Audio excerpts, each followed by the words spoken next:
మన ప్రభువు అయిన యేసుక్రీస్తు నామములో మీ అందరికీ నా హృదయపూర్వకమైన వందనాలు.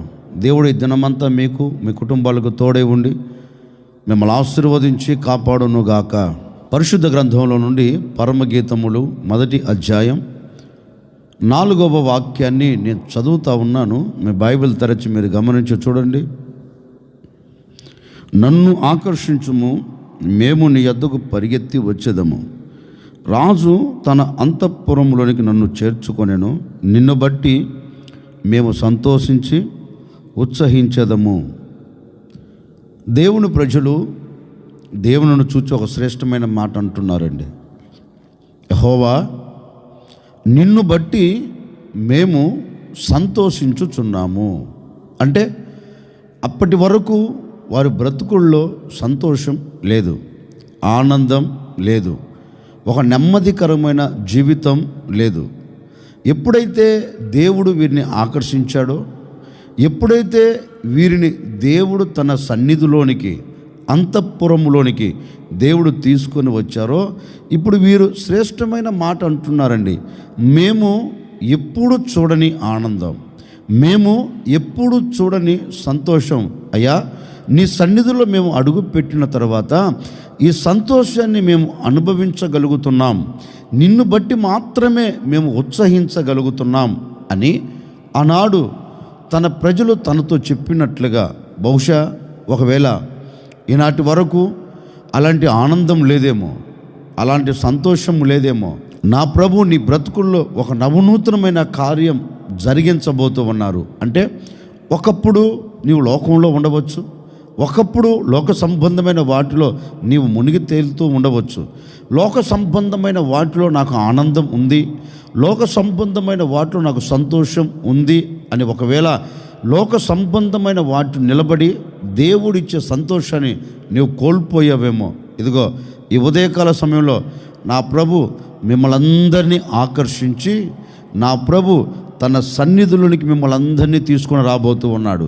నీవు ఆయనను బట్టి ఆనందపడినట్లుగా, నీవు ఆయనను బట్టి పరవశించున్నట్లుగా దేవుడు ఈ దినం ఒక అద్భుతమైన కార్యం జరిగించబోతూ ఉన్నాడు. ఆనాడు దేవుని ప్రజలు చెప్పినట్లుగా నిన్ను బట్టి మేము సంతోషించుచున్నాము అనే మాట ఈరోజు నీ కుటుంబపు నోట వచ్చేటట్టుగా, నీ కుటుంబం అంతా కలిసి చెప్పేటట్లుగా, నా దేవునిని బట్టి నేను సంతోషించుచున్నాను అనే మాట నీ బ్రతుకుల్లో వినపడునట్లుగా, ఆ మాటకు నీవు నాంది పలుకున్నట్లుగా దేవుడు ఒక అద్భుతమైన కార్యం ఈ దినం జరిగించబోతూ ఉన్నాడు. ఓ సేవకుడిగా నేను మనసారా కోరుకుంటున్నానండి, ఈ దినమంతా నా దేవునిని బట్టి నీవు సంతోషించదవుగాక, నా దేవునిని బట్టి నీవు ఆనందించదవుగాక, నా దేవునిని బట్టి నీవు ఉత్సహించదవుగాక. ఈ దినమంతా నా దేవుడు నీకు అలాంటి సంతోషం కలగచేయునుగాక. అందుకే ఈ ప్రజలు అంటారు, మేము మా దేవునిని బట్టి మేము సంతోషించుచున్నాము. ఎందుకన్నారు ఆ మాట? ఈ ప్రజలు ఎందుకు దేవుని బట్టి సంతోషించారు అంటే లేఖనం ఈ విధంగా సెలవిస్తుందండి. 66వ కీర్తన 5వ చరణము నేను చదువుతా ఉన్నాను, జాగ్రత్తగా ఆలకించండి. దేవుని ఆశ్చర్య కార్యములు చూడరండి, నరుల ఎడల ఆయన జరిగించిన కార్యములను చూడగా ఆయన భీకరుడై ఉన్నాడు. ఆయన సముద్రమును ఎండిన భూమిగా చేసెను, జనులు కాలి నడకచే దాటిరి. అక్కడ ఆయన యందు మేము సంతోషించితిమి.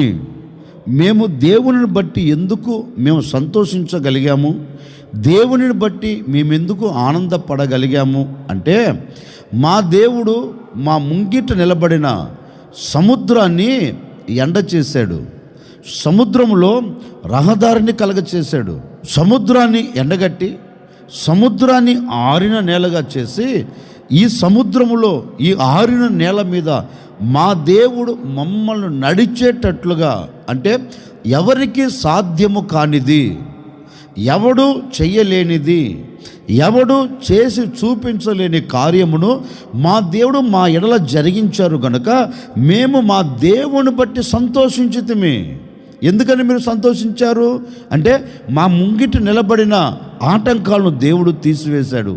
భూమి మీద ఎప్పుడు జరగని, ఎక్కడ జరగని కార్యమును మా దేవుడు మా ఎడల జరిగించాడు గనుక ఇప్పుడు మేము మా దేవుని బట్టి సంతోషించితిమి. నిజమేనండి, ఎప్పుడు ఎక్కడ జరగని కార్యమును దేవుడు వారి ఎడల జరిగించారు గనుక వారు దేవుని బట్టి సంతోషించారు. మా దేవుడు మా పట్ల అద్భుతమైన కార్యం జరిగించారు, ఒక నవనూతనమైన కార్యం జరిగించారు. మేము ఎప్పుడూ చూడలేని ఈ కార్యం మా కనులతో మేము చూచేటట్లుగా దేవుడు ఒక నవనూతనమైన అద్భుతాన్ని సృష్టించాడు గనుక మా దేవునిని బట్టి మేము సంతోషించుచున్నామని వారు అక్కడ ఎక్కడైతే ఆయన అద్భుతం చేశారో అక్కడ ఆయన సన్నిధిలో సంతోషించి పరవశించారంటండి. ఈ ఉదయకాల సమయంలో ఓ సేవకుడిగా నేను కూడా మీరు చెప్పాలనుకున్న మాట ఏంటంటే, బహుశా ఈనాటి వరకు ఈ ఉదయకాల సమయం వరకు నీ బ్రతుకులో ఏ కార్యము జరగకపోయినందువలన ఒకవేళ నీవు సన్నగిల్లిపోయావేమో, ఒకవేళ దుఃఖంలో నిలిచిపోయావేమో, ఈ ఉదయకాల సమయంలో నా ప్రభు నీతో చెప్పకనే చెబుతున్నాడు, మీరు భయపడవలసిన అక్కర్లేదు. ఈ దినమంతా నా దేవుడు అద్భుతమైన కార్యములు జరిగించబోతూ ఉన్నాడు. ఈ దినమంతా నీవు దేవునిని బట్టి సంతోషించబోతూ ఉన్నావు, దేవునిని బట్టి ఆనందించబోతూ ఉన్నావు, దేవునిని బట్టి నువ్వు సంబరపడబోతూ ఉన్నావు. ఎందుకంటే ఈ దినం ఆయన నీ ఎడల ఒక అద్భుతమైన కార్యమును జరిగించబోతూ ఉన్నాడు, ఒక ఆశ్చర్యమైన కార్యము జరిగించబోతూ ఉన్నాడు. ఆనాడు ఇశ్రాయేలుల ఎదుట సముద్రంలో దారిని కలగచేసిన దేవుడు ఇశ్రాయేలీయుల ఎదుట సముద్రంలో రహదారిని కలగచేసి సముద్రాన్ని ఎండగట్టి వారిని దాటించి వారికి సంతోషం ఇచ్చినట్లుగా నా ప్రభు ఈ దినమంతా నీ ఎదుటిగా నిలబడిన ప్రతి ఆటుపోటులను, నీ ఎదుటిగా నిలబడిన ప్రతి అవంతరాలను, నీ ఎదుట నిలబడిన ప్రతికూలమైన పరిస్థితులన్నిటినీ నా దేవుడు అణచివేయబోతూ ఉన్నాడు. నా దేవుడు వాటిని కొట్టివేయబోతూ ఉన్నాడు. నీకు రహదారిని కలగ చేయబోతూ ఉన్నాడు. నా దేవుడు నీ ఎడల ఒక అద్భుతమైన కార్యం జరిగించి అక్కడ నీకు సంతోషాన్ని కలగ చేయబోతూ ఉన్నారు.